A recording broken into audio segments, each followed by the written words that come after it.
Apa kabar pemirsa? Anda menyaksikan sebuah program yang akan menghadirkan informasi dari sudut pandang dan cara yang berbeda. Newsbuzz bersama saya, Rudi Andani. Wasekjen Partai Demokrat Andi Arief bikin geger dunia maya.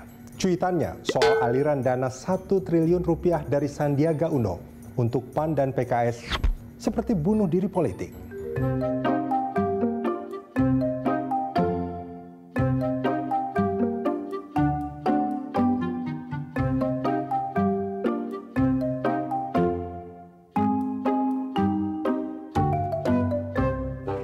Partai Keadilan Sejahtera, Partai Amanat Nasional, dan Partai Gerakan Indonesia Raya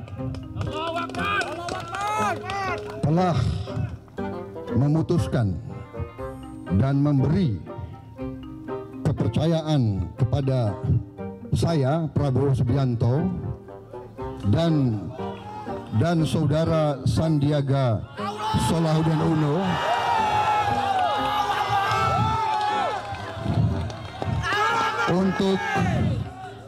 untuk maju sebagai calon presiden dan calon wakil presiden Republik Indonesia untuk masa bakti 2019-2024.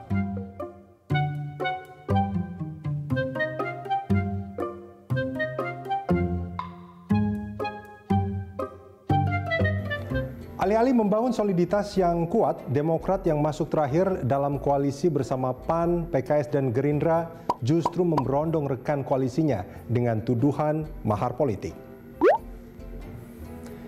Sandiaga Uno yang belum genap setahun sebagai wakil gubernur Jakarta membantah adanya mahar politik.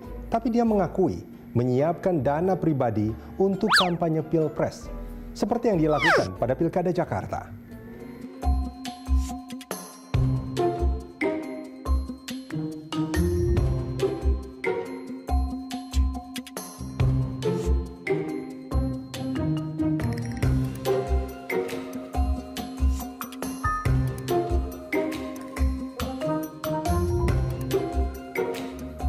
PKS dan PAN, dua parpol yang dituduh menerima mahar berang.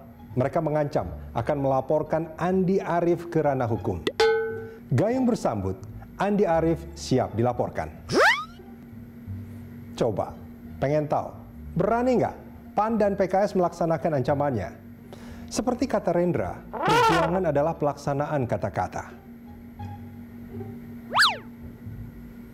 Soal dana 1 triliun itu, pelanggaran atau bukan, serahkan pada penyelenggara dan pengawas pemilu. Apakah ini benar sebagai mahar seperti yang dituduhkan? Atau sekedar setoran awal biaya kampanye dari kantong pribadi kontestan?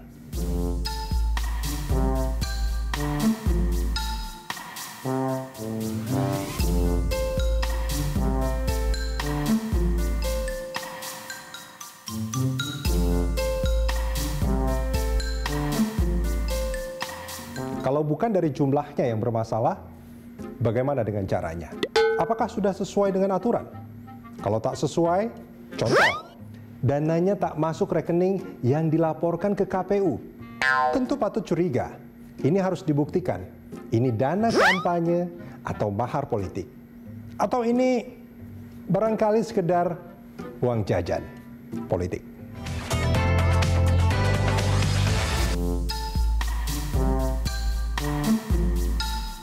Mau ke istana, Pak? Mau ke istana, Pak? Mau ke istana hari ini? Mau ke istana hari ini, Pak? Ya, mau ketemu teman di istana, Pak. Tenang aja, Pak.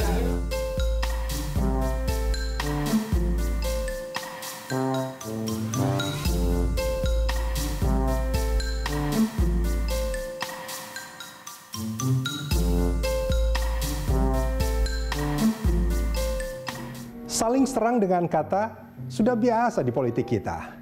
Elit memang suka bikin gaduh dan semakin gaduh di tahun politik. Seperti saat penentuan capres-cawapres untuk Pilpres kemarin. Setelah kubu Prabowo yang panas duluan karena tudingan mahar politik, kini giliran kubu Jokowi yang menghangat. Ini karena Mahfud MD.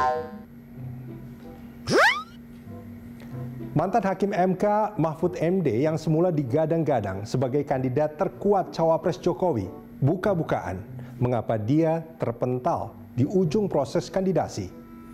Menurut Mahfud, dia tergusur lantaran aksi Kiai Haji Ma'ruf yang menggunakan kartu NU untuk menekan Jokowi.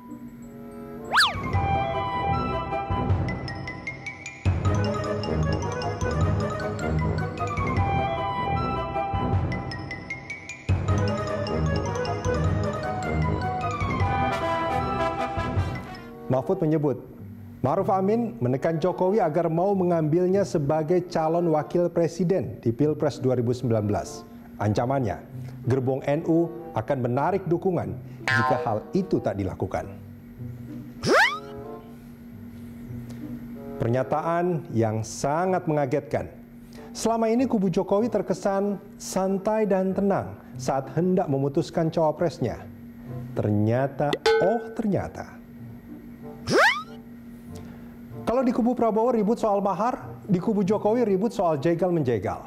Perang belum dimulai, di internal masing-masing koalisi sudah ribut soal porsi. Begitulah elit politik kita, dari dulu nggak berubah. Katanya demi rakyat, pengabdian, tapi sikut-sikutan. Yang diperjuangkan kepentingan rakyat atau kepentingan sendiri. Kita rakyat tak perlulah terseret arus politik yang tidak simpatik. Kalau kita hanya dijadikan penonton oleh mereka, mari kita tonton bersama drama picisan politisi. Meski drama mereka sebetulnya membosankan, kita tonton saja sambil ngopi dan tertawa melihat adegannya. Jangan beranjak dulu pemirsa, usai jeda Newsbuzz masih akan kembali. Memasuki ruang sidang paripurna.